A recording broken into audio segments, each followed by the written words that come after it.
There is the allusion that public service in Nigeria is ruled by three principles of anonymity, impartiality, and neutrality. And perhaps you might add a fourth one, that's the angle of permanence. Now, what key challenges are there today to having the desired reforms to guide the public service organization and also strive for continuous improvement for the benefit of our citizens and also the development of the nation? Is public service still seen as the effective engine room of governance today? We'll find out in a moment. My name is Blessing Abu. Welcome to the program On The Spot.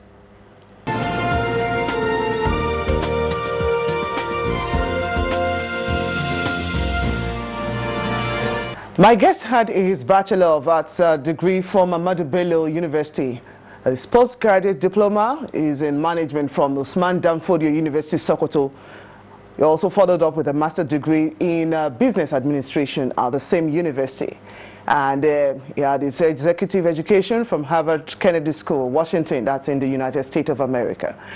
Now he has attended various training programs both at home and abroad, such as modernizing the public service, benchmarking, managing performance, policy analysis, as well as policy implementation, or leading to a perfect team on modern trends on human resource management.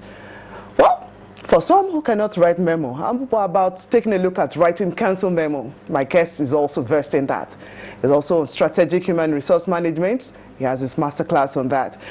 Too many issues to mention here on what my guest is very much versed in. Now, he's widely read, an intellectually sound mind, and morally balanced. And also on the social instincts. It's very interesting to be with. My guest on the spot is the Director General of Bureau of Public Service Reform, Dasuki Arabi. Welcome to the program. Thank you very much. And, for us, let's try and put things in perspective. We hear public service, civil service. Now you heard the Bureau for Public Service Reform. Break it down for us. Which is which? Well, thank you very much for this rare opportunity to be with you, to talk about public service and what we're doing. I cannot be standing without my organization. I work for the Bureau of Public Service Reforms, and from our name, you've seen that we are in charge of reforms in public service. We were created in 2004 to serve as engine room of reforms and to coordinate reform activities at the federal level. Before we came on board, there are a lot of reforms that were carried out in piecemeal in different ministries, departments, and agencies. So there was that need to have a central agency that will coordinate, monitor, and report reform activities. This is basically what we do. But we initiate our own reforms and push on to the public service to implement or to deliver directly. Now, we are looking at public service, which is every government worker that is on the payroll of federal government is a public servant. Now, civil servants are government workers that work for the civil service. If you go to the public service, it's inclusive of the president, the vice president, members of National Assembly, director generals, all political appointees are public servants. Civil servants are those that deliver service directly in ministries, departments, and agencies. The core machinery of government, those are the civil servants. And which is your own area? Yes. Now, if you look at us, we initiate programs and policies. But because we don't manage ministries directly, our programs are implemented by the ministries, and that is why we work hand in hand with the Office of Head of Civil Service of the Federation. We have a committee that is called Steering Committee on Reforms, which is like our governing board. The Secretary to the government is the chair, and the Head of Civil Service of the Federation is the deputy chair. So while reforms that concerns MDAs go through the Office of Head of Civil Service of the Federation. Those that concern parastatals and other agencies of government go through the Secretary to the Government of the Federation. Beautiful and well tabled out for us to understand. And of course, for students of politics and governance, I'm sure they'll benefit from that as well today. Now, the structure and perhaps form of government has largely remained the same since 1999 when we returned to the democratic governance. And what there could have been changes in nomenclature, mergers, demergers here and there. But then, would you agree to say that we've not really kept pace with modern advances in public service reforms today? Well, when we transited from military to civilian during President Obasanjo's government, a lot of changes and reforms came on board in the public service, which is inclusive of the civil service, and a lot of reforms took place that have formed the basis of transmission or transition of the public service, because we are still on the move to get to the best. We have improved, we have changed, and we are improving. When this government came on board, 2015, the first thing they did was to say, let's look at the structure of government, reduce the number of ministries. So there are mergers and demergers of ministries. Along the line, offices or ministries, the structure of the offices in terms of manning structures were merged and demerged. Now, I don't know if you come across the reforms in Office of Head of Service where some offices were collapsed into others. This has happened in almost all agencies of government. So there are a lot of changes in the So what informs the kind of reforms, or like we've used some of the words mergers or demergers in the instances, what brings about such? Well, now, number one, you can't have a building without a building plan. And around your building plan, you have, apart from the architect, the bill of quantities are on around now. We have developed the National Strategy on Public Service Reforms, which is like a coordinating document that is saying this is what we need to do to reform and improve in public service delivery in Nigeria. And those contents of the strategy are output of the benchmarking activities that have been conducted over time to see which are the best services in terms of model in the world. And we picked the best that we can pick out of them, adapted them to Nigerian condition, which is why we have the National Strategy on Public Service Reform. So that is our Quran, is our Bible. It's what is pushing us and what is guiding us. And therein, we have 4 pillars on reforming the public service. Okay, which is on, number 1 is governance. Environment, which is driven by the Office of the Head of the Secretary to the Government of the Federation. Then we have Pillar 2 and 3. Before the merger of Minister of Finance, Budget and National Planning, Pillar 2 was driven by by Minister of Budget and National Planning. Pillar 3, which is Public Financial Management, was driven by Ministry of Finance. Now both are being driven by Minister of Finance. Then we have Pillar 4, which is on civil service reforms, that is driven by the Office of Head of Civil Service of the Federation. Okay, basically in these 4 pillars that you've itemized, where are your greatest worry over time, and what is the situation today in driving these pillars for the development of the nation? Now, we have recorded quite a lot of successes.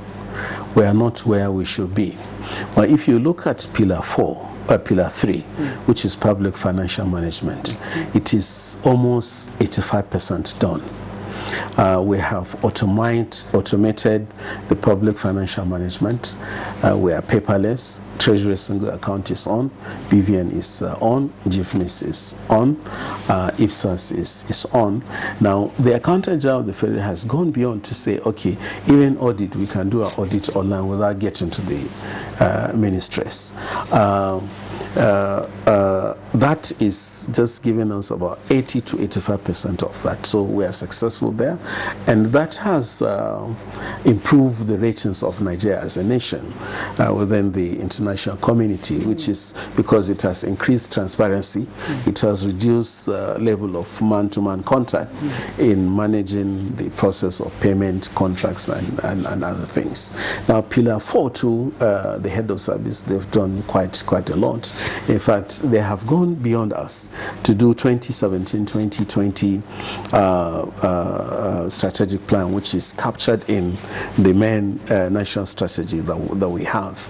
And implementation there too is about 60%.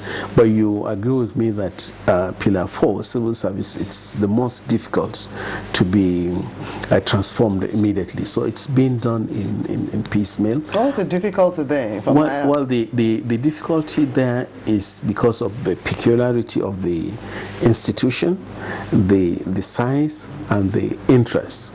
Now, if I give you an example, now we've been managing the crisis between ASU, federal government, on IPPIS. Now, that is a wonderful tool that government has created through the Bureau of Public Service Reforms.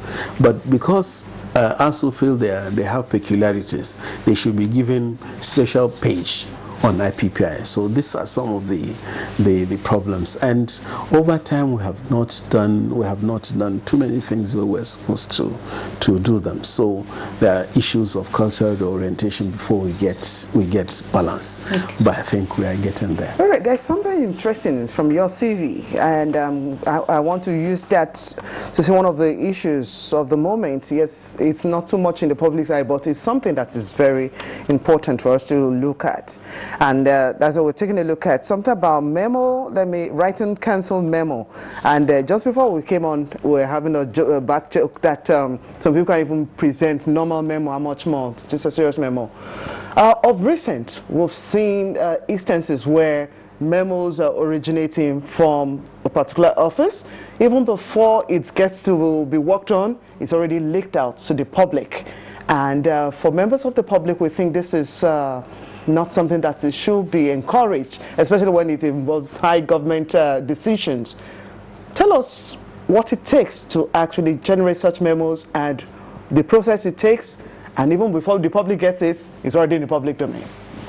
Okay, thank you for that. You know, there are two different memos looking at what you have said. We have the council memo, which are the memos that are transmitted to the Federal Executive Council by ministries, and they are deliberated by the Federal Executive Council. Then they either approve or disapprove whatever request that is there. Now, in line with the e-government master plan of federal government and the National Strategy on Public Service Reform, the council memos have been digitalized. So ICT has come to take over that. So the problems of inability to write the long grammar, I think it's is going down because ICT has taken over, and most of the things that you do before the previous time, like you refer to approvals by the president, the other things that you attach, most of these things are done electronically. But that does not mean officers should not understand how to write council memo. We have seen over time that there are really skills gap in the service, and that is why the Office of Head of Service again is leading a robust capacity development program that is going to be compulsory. Before you advance to the next grade, you must pass through some trainings, and you must pass those tests and examination before you are presented for for promotion exams. And we have noticed that we have robust reform initiatives and programs, but the skills to implement them is really a big challenge. Okay, but yes. Now, the second aspect of your question is the memos that are that are leaked, they are not properly written. I think the head of service is looking at that, and that is why that program on EPIC, cultural reorientation, is there to show you that as public servants, you owe this country that responsibility to be honest, sincere, upright in what you are doing. And before this time, you know, there used to be that oath of secrecy that you sign, you don't leak information. This is that incident was unfortunate, and the government is looking at that. You are aware the head of service passed circular against that, and I think as a nation we should be more patriotic and see that we are serving our nation, and being public servants is a privilege to leave a mark in history, that you have come, you have seen, you have conquered, you have dropped a mark, that somebody will look at you and they say, these are the set of guys that have done. So I think these are the things that should guide us as we are working. Okay, what other things should guide us as public service reforms help the public service to actually take a look at its role as the engine room of governance today and in the future? We'll find out from you after the break, because the politicians will come and go. The public service will still be there to actually guide them. What role they are playing to aid them in the success of governance? We'll find out more too from you when we return from this break. You're watching the program On the Spot, and my guest is the Director General Bureau for Public Service Reform. We'll be right back in a short while.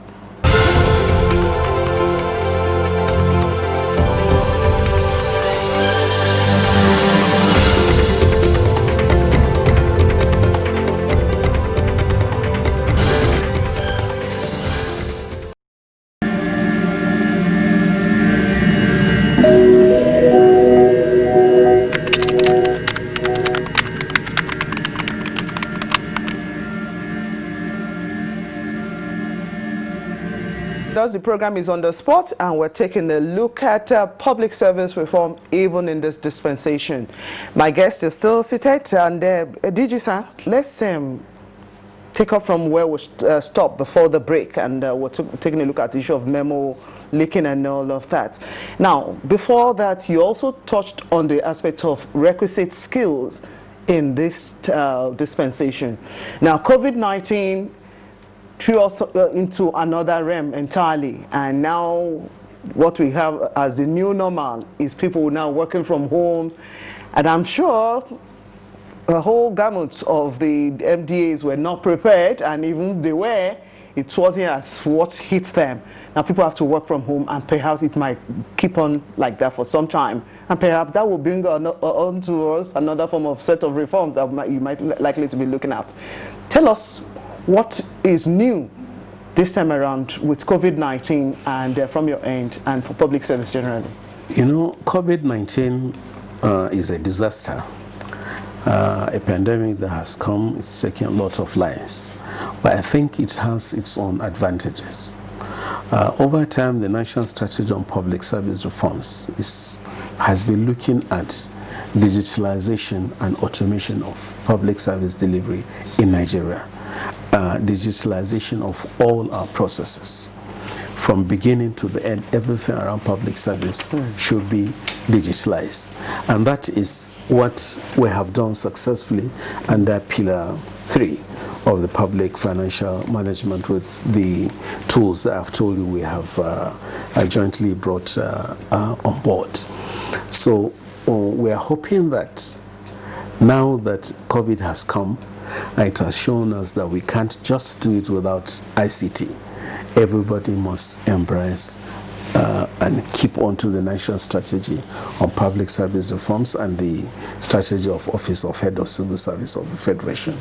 And government has gone far ahead again to say, okay, let's have an e-government master plan, which is looking at addressing 3 or 4 issues. One is looking at transparency, fighting corruption, reducing time wastage in the service delivery, openness in line with the OGP commitment of federal government of Nigeria. So with this, we don't have any option than to look post-COVID in terms of ICT. We looked at Nigerian public service over all these years, and we have been revising the national strategy on public service reforms. We have foreseen this, and we have captured that in the national strategy, hoping that now everybody will have no option than to key into it. The whole world has been on IT. The last time we had some discussions, seminar with a team from Turkey, everything around Turkish government in terms of public service delivery, including these minute details of drugs manufactured in Turkey, from the point of production to point of consumption by the patient, is monitored digitally. And you can see that the president has gone ahead to say, okay, now we have Ministry of Communication and Digital Economy. So how robust is this plan to effectively carry this on? Because of course we know the constraint is of energy, power, is of even getting the data to run off some of this. I know offices is okay, maybe funding. So are you looking into that? Well, I think we have the train left that station long ago, because if you look at FRS, virtually everything around process in FRS is done electronically. If you look at Federal Road Safety Code, application for license, production, and distribution, everything has been digitalized.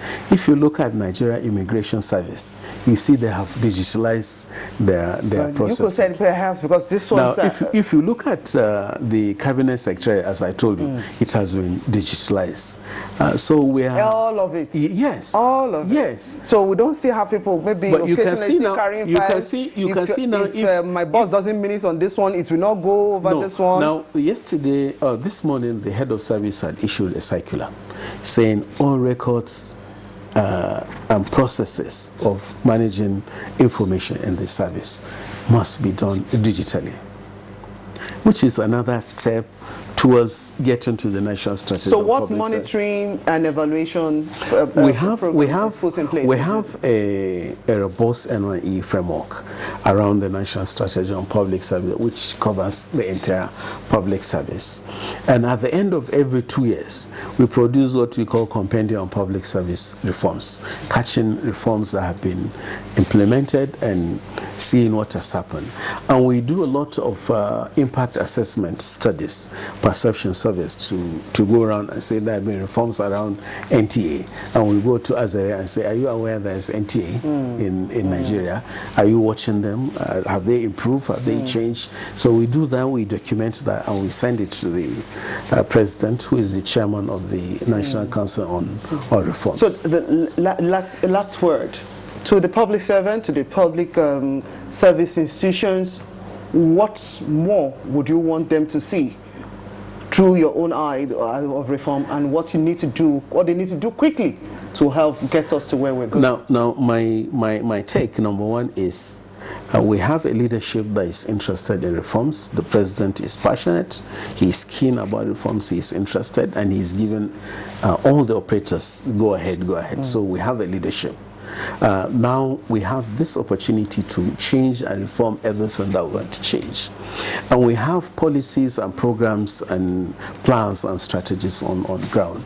I urge and call all public servants to key into the reform initiatives, either in their ministries or what we are doing, or what the Office of Head of Civil Service of the Federation is doing. That means whatever we are doing, we should not look at us me personally, but what we are delivering, what the institution is doing. yes, what are we doing? What value are we adding?